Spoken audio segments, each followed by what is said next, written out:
नमस्कार। आज की कक्षा में आपका स्वागत है। इससे पहली कक्षा में हमने रश्मि रथी का प्रथम सर्ग पढ़ा था, कर्ण का शौर्य प्रदर्शन। आज हम इस कक्षा में पढ़ेंगे खंडकाव्य रश्मि रथी का द्वितीय सर्ग आश्रमावास। खंडकाव्य के रचयिता कवि रामधारी सिंह दिनकर हैं। आश्रमावास, जैसा कि इसके नाम से ही स्पष्ट होता है, आश्रम में आवास, आश्रम में रहना। अब किसका आश्रम में रहना? कर्ण का आश्रम में रहना, इसलिए इसका नाम आश्रमावास पड़ा।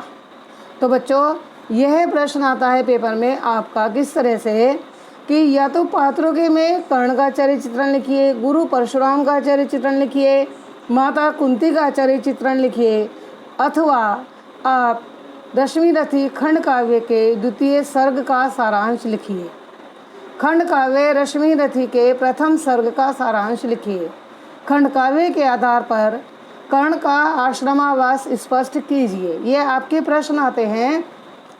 तो बच्चों, कथानक आए, कथा वस्तु आए, अथवा आपका सारांश आए, तीनों ही प्रश्नों में आपको समान रूप से कथानक या कथा वस्तु का उल्लेख करना है। सर्वप्रथम हम लिखते हैं परिचय। परिचय आश्रमावास द्वितीय सर्ग, हेडिंग बन गया आपका।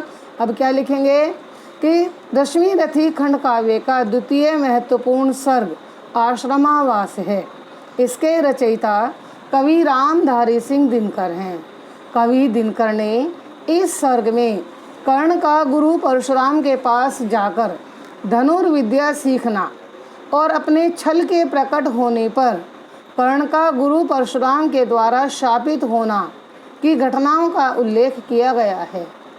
गुरु परशुराम के चरित्र चित्रण में इस सर्ग का विशेष और महत्वपूर्ण योगदान है, क्योंकि बच्चों गुरु परशुराम का चरित्र चित्रण इस सर्ग के आधार पर ही हम लोग स्पष्ट करते हैं।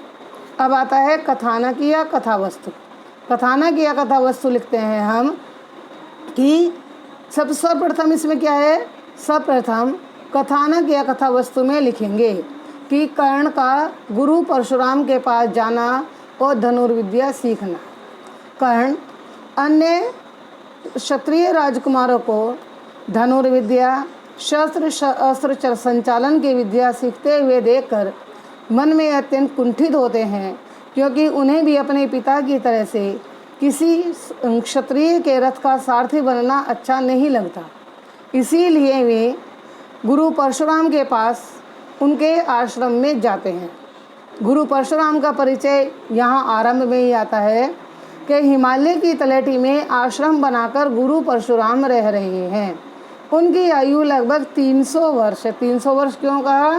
क्योंकि बच्चों गुरु परशुराम वैसे चिरंजीव हैं, लेकिन आपको रामायण काल में भी मिलेंगे और महाभारत काल में भी गुरु परशुराम का उल्लेख है। ये भीष्म पितामह और कर्ण के गुरु हैं। श्वेत दाढ़ी मूछ और बलिष्ठ शरीर उनकी अनुभवशीलता, तेजस्विता और उनके गुणों के खान होने की विशेषताओं को स्पष्ट करते हैं। जब कर्ण गुरु परशुराम के पास उनके आश्रम में जाते हैं तो गुरु परशुराम कर्ण के दिव्य कवच कुंडल और गौर वर्ण देखकर उसे ब्राह्मण बालक समझकर उसे अपना शिष्य स्वीकार कर लेते हैं। कर्ण उनसे धनुर्विद्या सीखने की इच्छा रखता है, तो गुरु परशुराम धनुर्विद्या में निष्णात हैं, निपुण हैं, तो वे कर्ण को धनुर्विद्या सिखाना आरंभ कर देते हैं। अब बच्चों दूसरा इसमें हेडिंग बन जाएगा गुरु और शिष्य का संबंध। गुरु और शिष्य, गुरु कौन थे? गुरु परशुराम थे। शिष्य कौन थे? कर्ण थे। अब बच्चों गुरु और शिष्य का संबंध एक दूसरे के विश्वास और समर्पण पर निर्भर होता है। गुरु परशुराम ने जब देखा कि कर्ण पूरी परिश्रम, विश्वास, निष्ठा और श्रद्धा के साथ गुरु की दी हुई शिक्षा को ग्रहण करता जाता है और उसका अभ्यास करता जाता है, तो गुरु परशुराम अपने सामर्थ्य से भी अधिक शक्तिशाली सामर्थ्यवान विद्याएं कर्ण को प्रदान करने लगते हैं। दूसरी ओर कर्ण भी गुरु पर अटूट विश्वास रखकर पूर्ण समर्पण के साथ गुरु के चरणों में स्वयं को समर्पित कर देता है। वह गुरु के छोटे से छोटे मान सम्मान, सुख सुविधाओं का ध्यान रखता है। साथ साथ रहने से गुरु और शिष्य में पिता पुत्र जैसा संबंध स्थापित हो जाता है। उनके बीच में गुरु शिष्य की औपचारिकताएं समाप्त हो जाती हैं।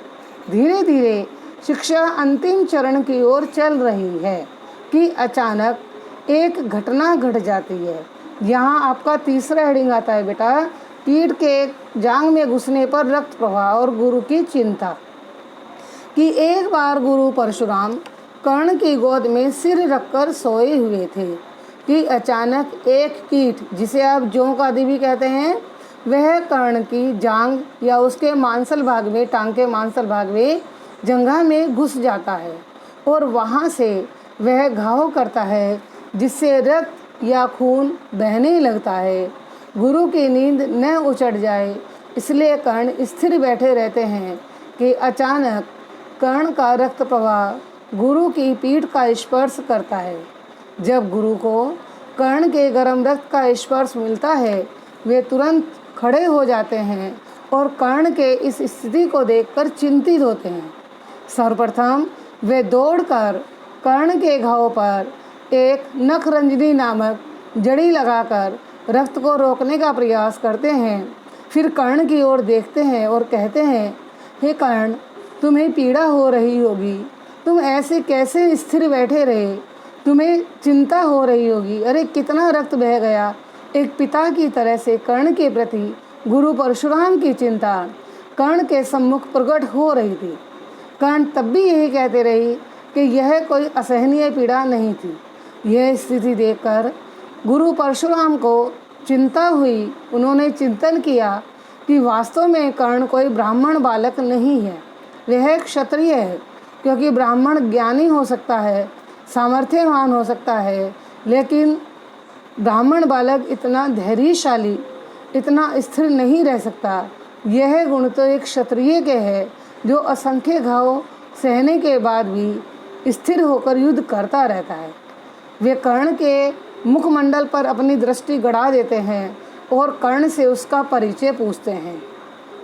कर्ण गुरु के इस तेजस्वी रूप को देखकर विचलित हो जाते हैं और गुरु परशुराम को बता देते हैं कि वह एक सारथी पुत्र है, उसके पिता सारथी है, वह क्षत्रिय नहीं है। अब आता है चौथा हेडिंग कि कर्ण का छल या धोखा गुरु के सामने प्रकट हो जाता है।